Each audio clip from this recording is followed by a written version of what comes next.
বিসমিল্লাহির রহমানির রহিম। সবাইকে স্বাগতম।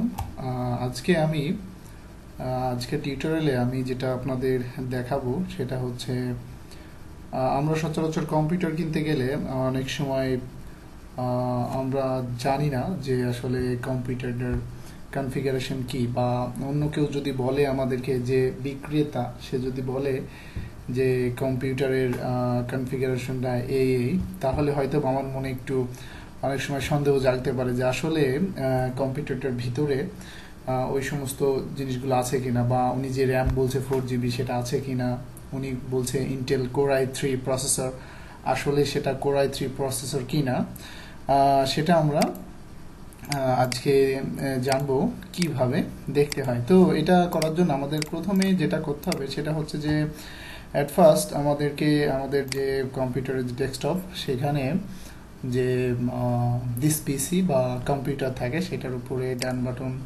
মাউসের ডান বাটন ক্লিক করে সেখান থেকে আমরা প্রপার্টিজে যাব। এখানে প্রপার্টিজে গেলে দেখতে পাচ্ছেন আপনারা অলরেডি সব চলে এসেছে ইনফরমেশন। এই কম্পিউটারটার আসলে প্রসেসর কি এখানে দেখা যাচ্ছে।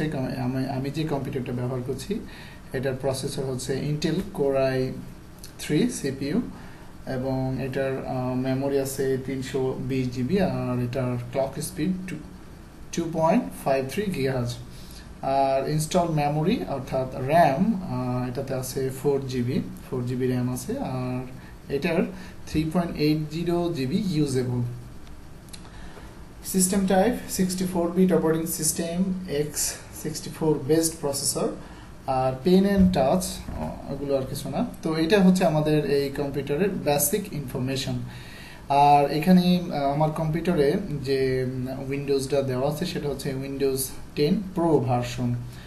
তো এছাড়াও আমরা আরও বেশ কিছু জিনিস শিখতে পারি এখান থেকে। সেটা হচ্ছে যে আমাদের কম্পিউটারে, অর্থাৎ আমার এই কম্পিউটারে কি কি ডিভাইস লাগানো আছে, অর্থাৎ আমার যে হার্ড ডিস্কটা লাগানো আছে সেটা কোন ব্র্যান্ডের, তাছাড়া আমার যে সিডি ড্রাইভটা আছে সেটা কোন ব্র্যান্ডের, সেগুলো দেখতে পারি। সেটা দেখতে হলে আমাদেরকে যেখানে যেতে হবে সেটা হচ্ছে, আপনারা বাম পাশে দেখতে পাচ্ছেন অনেকগুলো অপশন এখানে আছে। এর ভিতরে হচ্ছে ডিভাইস ম্যানেজার, ডিভাইস ম্যানেজারে ক্লিক করতে হবে। তো ডিভাইস ম্যানেজারে আমি ক্লিক করলাম, একটু সময় লাগবে এটা আসতে, এত আসছে। তো চলুন আমরা দেখে নিই আমার কম্পিউটারে আসলে কি কি আছে।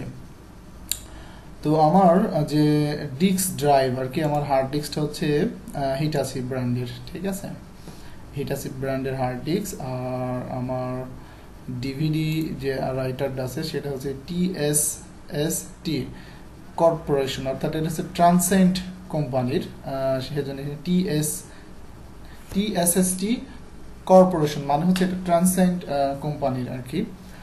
আর এখানে আমার কম্পিউটার আরও যেসব জিনিস ইনস্টলড আছে সেগুলো হচ্ছে আমার ব্লুটুথ ডিভাইস দেখতে পাচ্ছেন, শো করতেছে আমার ব্যাটারি কি অবস্থা সেটা দেখাচ্ছে। তারপরে আরও অনেক কিছু অপশন আছে সেটা আপনারা দেখতে পাচ্ছেন। তো এখান থেকে আপনারা দেখে নিতে পারেন আপনাদের কম্পিউটারে কি কি ডিভাইস ইনস্টলড আছে। তো এই ছিল আজকের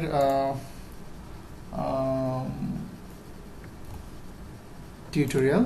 আশা করি আপনাদের ভালো লাগছে। যদি ভালো লাগে তাহলে লাইক করবেন এবং শেয়ার করবেন। ধন্যবাদ সবাইকে।